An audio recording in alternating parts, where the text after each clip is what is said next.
Now the next nakshatra is called Purva Ashada, which means early victory. So after we plant the seeds of truth, then we have to nourish them, nurture them, water them, give them life in order for them to grow, or I should say give them love and care in order for them to grow. So however much we are nurturing and nourishing the seeds that we've planted, that's what takes root, that's what is grown in our life. So the early victory, the early things that we grow have to do with nurturing, love, care, just like in life. Our early victories in life, or the early attention, shows the later victory, right? So the early victory is Purva Ashada. Just like after we plant those seeds, we have to water those seeds.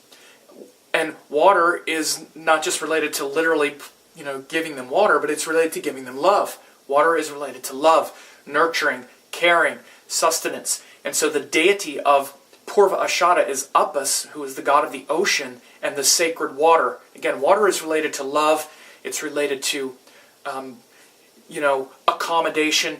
Water takes the form of any container that holds it. So water is the most accommodating and forgiving and yielding of all elements. If you heat it up, it becomes steam. If you make it cold, it becomes ice.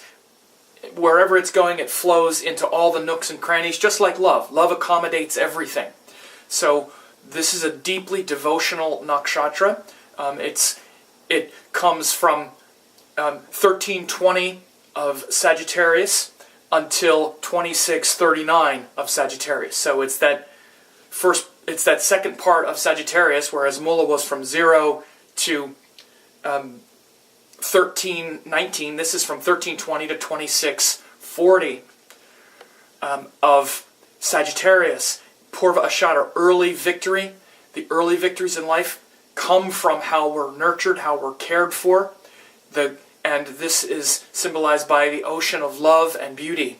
And there's also a symbol of a winnowing basket where we need to separate the wheat from the chaff. So there's a lot of discrimination that is needed in this section of the zodiac. It's very devotional, but sometimes it can be blind faith. It can be dogma if we're not careful. Because this is Sagittarius, where we just want to believe, but we need to test our belief in the fire pit of truth, not just believe blindly. So we need the discrimination to separate a good teaching from a bad teaching. That's why one of the symbols of Purva Ashada is also the winnowing basket that separates the wheat from the chaff. But the real thing to remember is this is about the early victories in life, which has to do with nurturing, sustenance. We need to be careful not to become fanatical, though, about our beliefs, just like we can become fanatical about what we were taught as a kid and never grow beyond it. So the ocean of love and the ocean of beauty and joy must nurture those seeds in order for them to grow. So whatever we're planting, we're giving attention to, this is what's growing in our life. And the early victory comes in the form of the love and care that we give something in its infancy.